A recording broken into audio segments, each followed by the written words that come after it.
Well, hello there and welcome to the video. So, I just got done watching Star Trek Picard, Season 3, Episode 5. We're already halfway through this season. This game-changing season, as many on the internet have called it.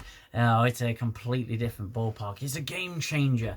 If you've seen my previous reviews, in some ways you'll know that I kind of agree with that. It is very different to what came before, and infinitely better than Season 1 and Season 2. Now, this episode, I'm going to sound like a broken record again. This episode was very much like the last one, where I was 50-50. I am so tired of being on the fence. I want to be fair to it. I don't want to lather it with praise, because I still have to be fairly balanced and critical of Star Trek. Otherwise, what good are my reviews if I'm going, oh my god, this is so amazing, it's the best thing since sliced bread. So this episode, I'll go into some spoilers with this review, but this review is not going to be a blow-by-blow breakdown of the episode, because believe it or not, this is the 14th time I've hit the record button. One version of this review, I bored myself breaking down the episode. So I'll give you a basic plot rundown. The Titans intercepted by the Intrepid. So Starfleet has come to find out what's going on. And on board the Intrepid is a next generation character, which I will reveal very shortly after a multitude of spoiler warnings.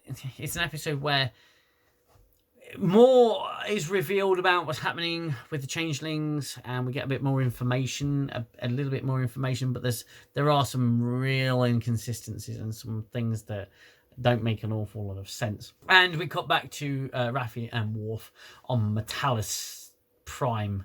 It's a planet Metalis. And it's their continued investigation into what the changelings are actually up to.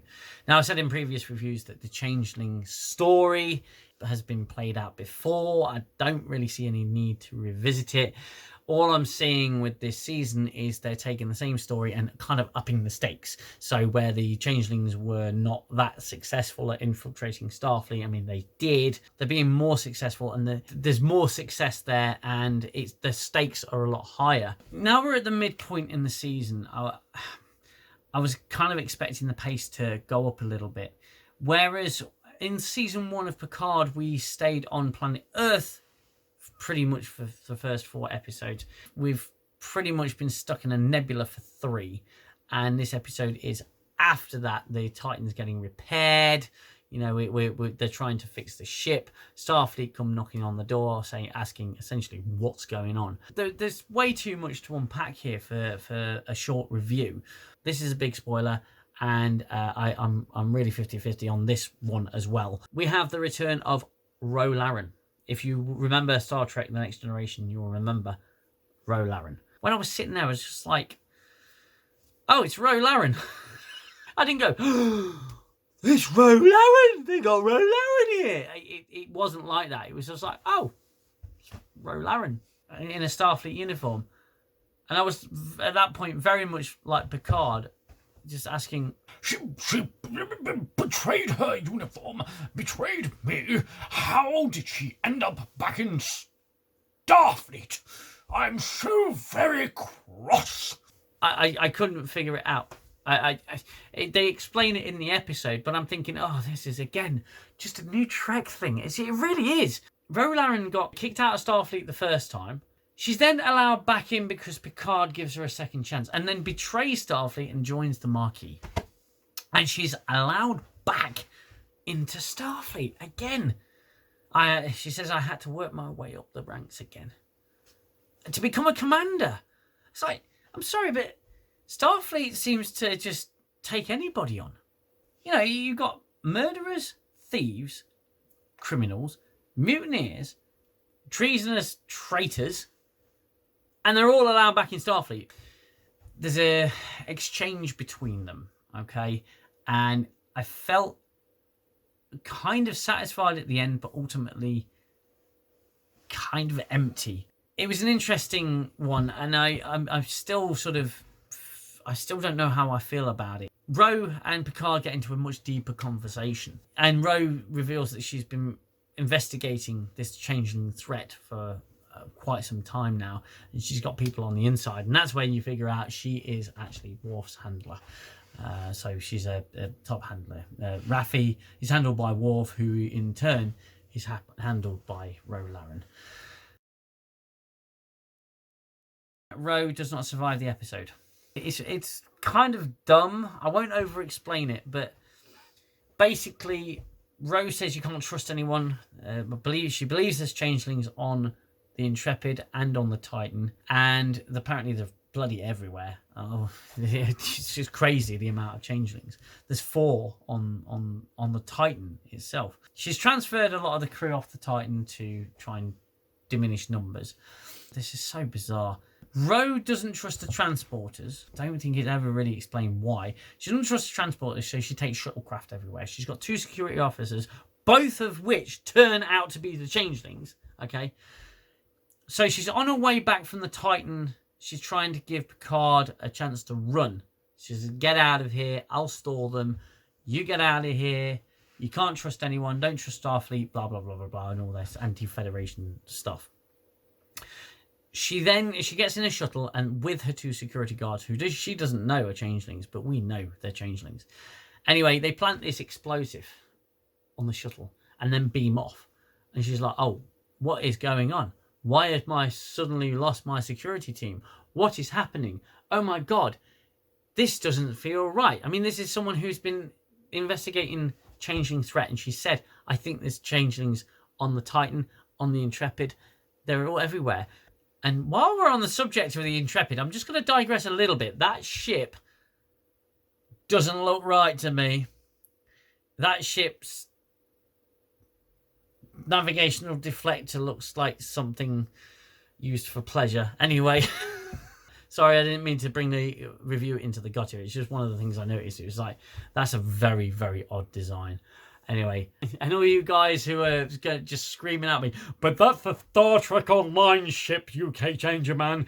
How you don't know Star Trek Online ships?" No, I don't know Star Trek Online ships because I've played Star Trek Online a couple of times and I couldn't get on with it. Regardless, she's going back in the shuttle. She's got a bomb on it, and she says it's too late to turn back. She flies towards the nacelle of the Intrepid, and the shuttle blows up. And the Picard-Ro dynamic, like I say, felt a bit hollow, felt a bit silly. That's it. That's the end of Rolarin.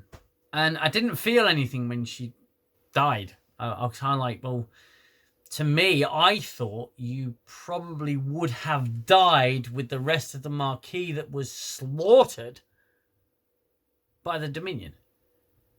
Or captured. I just assumed Ro had probably just perished.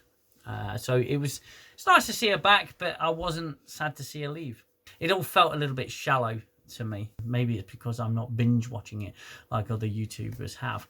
Maybe it's because I'm coming back to it every week, having thought about the previous week and thinking, something's not right here. Jack Crusher is constantly hallucinating or having visions or premonitions. At one point, he kills all the bridge crew. And that's a premonition. And it's a fake out because you know he's not going to kill the crew. And Worf also has a fake out where Worf, fake dies. Which I thought, well, I've seen that before. I've seen it before and I know what to look for. You're not wowing me or surprising me with anything new. Why would you kill Worf in episode 5? Of course you wouldn't kill Worf. If you're going to kill Worf, you kill him in episode 9 or 10. It's always episode 9 of things that the penultimate episode is pretty much the high fatal one. Yeah, the fake outs just don't work.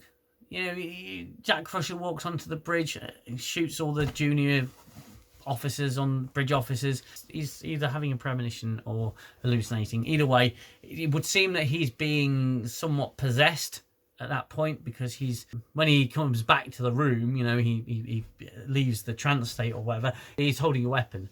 So it is clearly something taking control of him. Maybe it's an instinct or something. Or maybe maybe he's part of an anti-changeling race or so. I don't know. Only time will tell with that. I just don't know. Yeah, I mean, that's pretty much the breakdown of the episode. I know it's a bit vague, but it goes from War from Raffi over to the Titan and Rolarin. Ultimately, the episode, I found it entertaining. I kind of enjoyed it, but it was lacking somewhat, and I felt that it was ever so slightly empty and a little shallow. But I'm fairly confident when I say this episode was pretty much meh. There was a load of things I've missed in the review. To be fair, I really should try and find the time to do some addendum videos. And I might do that for the first 5 episodes. And if you're not familiar with the addendums, I did them in season 2. And they were fairly popular. People kind of liked them. Let me know if you want to see an addendum video on the first half of the season of Star Trek Picard. That's pretty much all I've got to say about the episode. If you like these reviews and you want to help the channel to grow, then please hit that subscribe button. That would really help me out and really help me jack up the algorithm, or jack myself. Jack myself? No, don't say that. It really helped me get the channel past the algorithm to a bigger audience. Who knows where it could go. But yeah, I really appreciate you joining me for this review. I really thank you for all your support. I do hope you enjoyed the video. Until next time, you look after yourselves. You look after one another. Take care. Bye-bye for now. I need the silence, stop the violence of the war in my head. Time's the healer, the eraser of all done and said. And as I fall back to my shelter, I know I'll only find peace in your smile.